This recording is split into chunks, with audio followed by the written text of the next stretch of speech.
ಇವತ್ತಿನ ವಿಡಿಯೋದಲ್ಲಿ ವಾಂಗಿಬಾತ್ ಪೌಡ್ರನ್ನು ಬಳಸದೆ ಫ್ರೆಶ್ ಆಗಿ ಮಸಾಲೆನ ರೆಡಿ ಮಾಡಿಕೊಂಡು ಕುಕ್ಕರ್ ಮಸಾಲ ವಾಂಗಿಬಾತ್ ಯಾವ ರೀತಿ ಮಾಡೋದು ಅಂತ ತಿಳಿಸ್ಕೊಡ್ತಾ ಇದ್ದೀನಿ. ಮಕ್ಕಳಿಗೆ ಲಂಚ್ ಬಾಕ್ಸ್ಗೆ ಮಾರ್ನಿಂಗ್ ಬ್ರೇಕ್ಫಾಸ್ಟ್ಗೆ ಮಾಡ್ಕೊಳ್ಬೋದು. ಮನೇಲಿ ಎಲ್ರಿಗೂ ತುಂಬಾ ಇಷ್ಟ ಆಗುತ್ತೆ. ಎಲ್ರಿಗೂ ನಮಸ್ಕಾರ. ವಿಲೇಜ್ ವೆಜ್ ರೆಸಿಪೀಸ್ಗೆ ಸ್ವಾಗತ. ಈ ವಿಡಿಯೋನ ಎಲ್ಲೂ ಸ್ಕಿಪ್ ಮಾಡದೆ ಕೊನೆಯವರೆಗೂ ನೋಡಿ.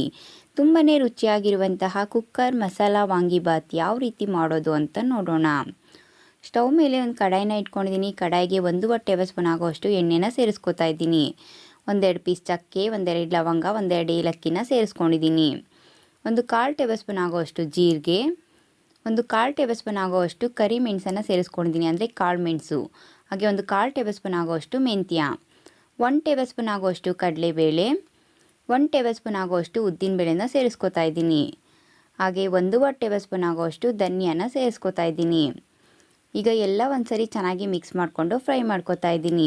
ನಾವು ಸೇರಿಸಿರುವಂಥ ಕಡಲೆಬೇಳೆ, ಉದ್ದಿನಬೇಳೆ, ಧನಿಯಾ ಎಲ್ಲ ಸ್ವಲ್ಪ ಕಲರ್ ಚೇಂಜ್ ಆಗಬೇಕು.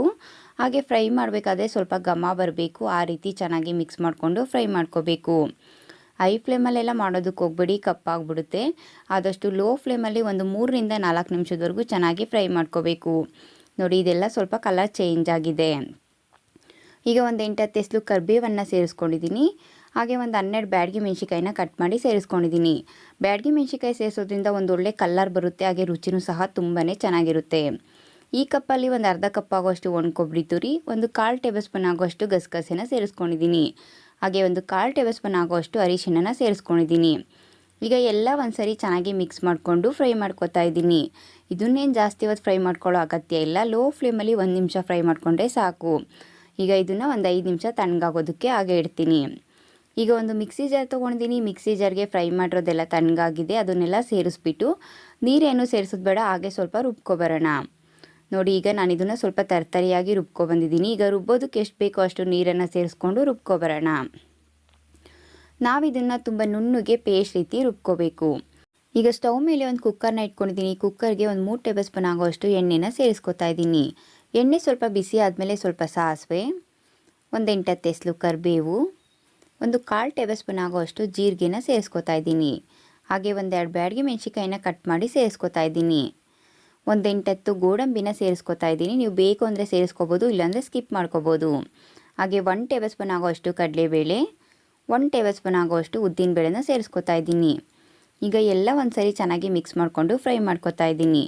ನಾವು ಸೇರಿಸಿರುವಂಥ ಕಡಲೆಬೇಳೆ, ಉದ್ದಿನಬೇಳೆ, ಗೋಡಂಬಿ ಎಲ್ಲ ಸ್ವಲ್ಪ ಕಲರ್ ಚೇಂಜ್ ಆಗಬೇಕು. ಆ ರೀತಿ ಚೆನ್ನಾಗಿ ಮಿಕ್ಸ್ ಮಾಡಿಕೊಂಡು ಫ್ರೈ ಮಾಡ್ಕೋಬೇಕು. ಹೈ ಫ್ಲೇಮಲ್ಲೆಲ್ಲ ಮಾಡೋದಕ್ಕೆ ಹೋಗ್ಬೇಡಿ. ಆದಷ್ಟು ಲೋ ಫ್ಲೇಮಲ್ಲಿ ಒಂದು 2ರಿಂದ 3 ನಿಮಿಷ ಫ್ರೈ ಮಾಡಿಕೊಂಡ್ರೆ ಸಾಕು. ಈಗ ಮೀಡಿಯಮ್ ಸೈಜ್ 1-2 ಈರುಳ್ಳಿನ ಸ್ವಲ್ಪ ಸಣ್ಣದಾಗಿ ಕಟ್ ಮಾಡಿ ಸೇರಿಸ್ಕೊಂಡಿದ್ದೀನಿ. ಈರುಳ್ಳಿ ಸ್ವಲ್ಪ ಕಲರ್ ಚೇಂಜ್ ಆಗಬೇಕು. ಆ ರೀತಿ ಚೆನ್ನಾಗಿ ಫ್ರೈ ಮಾಡ್ಕೊತಾ ಇದ್ದೀನಿ. ನೋಡಿ, ಈಗ ಈರುಳ್ಳಿ ಸ್ವಲ್ಪ ಕಲರ್ ಚೇಂಜ್ ಆಗಿದೆ. ಈಗ ಮೀಡಿಯಮ್ ಸೈಜ್ ಒಂದು ಟೊಮೊಟೊ ಹಣ್ಣನ್ನು ಸ್ವಲ್ಪ ಸಣ್ಣದಾಗಿ ಕಟ್ ಮಾಡಿ ಸೇರಿಸ್ಕೊತಾ ಇದ್ದೀನಿ. ಹಾಗೆ ಮೀಡಿಯಮ್ ಸೈಜು ಒಂದು 3 ಮೈಸೂರು ಬದನೆಕಾಯಿನ ಸ್ವಲ್ಪ ದೊಡ್ಡದಾಗಿ ಕಟ್ ಮಾಡಿ ನೀರಲ್ಲಿ ಒಂದು 2ರಿಂದ 3 ಸರಿ ಚೆನ್ನಾಗಿ ತೊಳೆದ್ಬಿಟ್ಟು ಸೇರಿಸ್ಕೊತಾ ಇದ್ದೀನಿ. ಈ ಕಪ್ಪಲ್ಲಿ ಒಂದು ಅರ್ಧ ಕಪ್ ಆಗೋಷ್ಟು ಒಣಗಿರುವಂಥ ಬಟಾಣಿನ ಒಂದು ರಾತ್ರಿ ಪೂರ್ತಿ ನೆನೆಸಿಟ್ಟಿದ್ದೆ. ಆ ನೆನೆಸಿರುವಂಥ ಬಟಾಣಿನ ಸೇರಿಸ್ಕೊಂಡಿದ್ದೀನಿ. ನಿಮ್ಮ ಮನೇಲಿ ಏನಾದರೂ ಫ್ರೆಶ್ ಬಟಾಣಿ ಇದ್ದರೆ ಆ ಬಟಾಣಿನ ಸೇರಿಸ್ಕೊಂಡು ಸಹ ಮಾಡ್ಕೊಳ್ಬೋದು. ಈಗೆಲ್ಲ ಒಂದ್ಸರಿ ಚೆನ್ನಾಗಿ ಮಿಕ್ಸ್ ಮಾಡಿಕೊಂಡು ಫ್ರೈ ಮಾಡ್ಕೊತಾ ಇದ್ದೀನಿ. ಟೊಮೊಟೊ ಸ್ವಲ್ಪ ಸಾಫ್ಟ್ ಆಗಬೇಕು. ಆ ರೀತಿ ಚೆನ್ನಾಗಿ ಮಿಕ್ಸ್ ಮಾಡಿಕೊಂಡು ಫ್ರೈ ಮಾಡ್ಕೋಬೇಕು.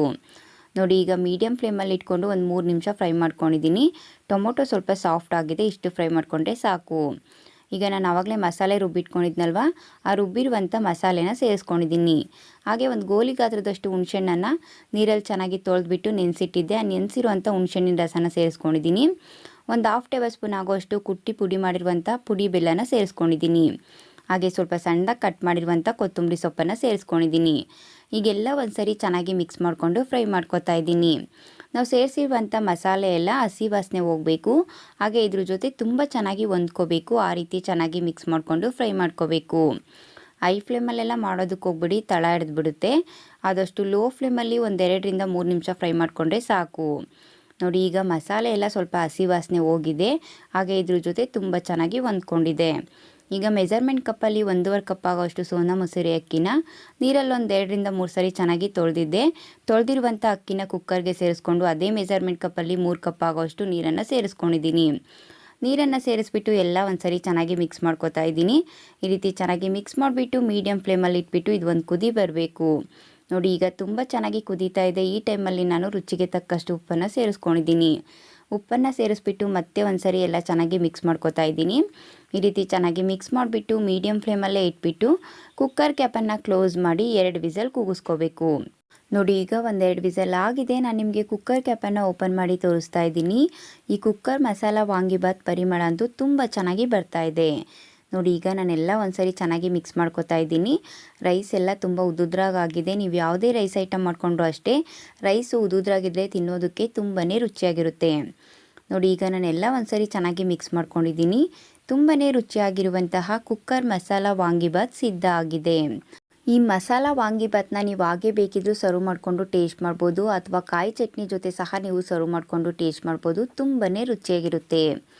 ನೋಡಿದ್ರಲ್ವಾ, ವಾಂಗಿಬಾತ್ ಪೌಡ್ರು ಬಳಸದೆ ಫ್ರೆಶ್ ಆಗಿ ಮಸಾಲೆನ ರೆಡಿ ಮಾಡಿಕೊಂಡು ಕುಕ್ಕರ್ ಮಸಾಲ ವಾಂಗಿಬಾತ್ ಯಾವ ರೀತಿ ಮಾಡಿದೆ ಅಂತೇಳ್ಬಿಟ್ಟು ನೀವು ನಿಮ್ಮ ಮನೇಲಿ ಒಂದ್ಸರಿ ಟ್ರೈ ಮಾಡಿ ನೋಡಿ. ಹೇಗಿತ್ತು ಅಂತ ನನಗೆ ಕಮೆಂಟ್ ಮೂಲಕ ತಿಳಿಸಿ. ಖಂಡಿತವಾಗ್ಲೂ ಈ ವಿಡಿಯೋ ಇಷ್ಟ ಆಗಿದೆ ಅಂತ ತಿಳ್ಕೊತೀನಿ.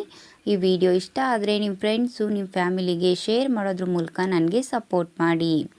ಇನ್ನಷ್ಟು ಈಸಿ ಆ್ಯಂಡ್ ಟೇಸ್ಟಿ ರೆಸಿಪೀಸ್ಗಾಗಿ ನನ್ನ ಚಾನಲ್ನ ಸಬ್ಸ್ಕ್ರೈಬ್ ಮಾಡ್ಕೊಳ್ಳಿ. ನನ್ನ ಚಾನಲ್ನ ಸಬ್ಸ್ಕ್ರೈಬ್ ಮಾಡಿಕೊಂಡು ನನ್ನ ವಿಡಿಯೋ ನೋಡಿ ನನಗೆ ಸಪೋರ್ಟ್ ಮಾಡ್ತಾ ಇರುವಂಥ ಪ್ರತಿಯೊಬ್ಬರಿಗೂ ಥ್ಯಾಂಕ್ ಯು.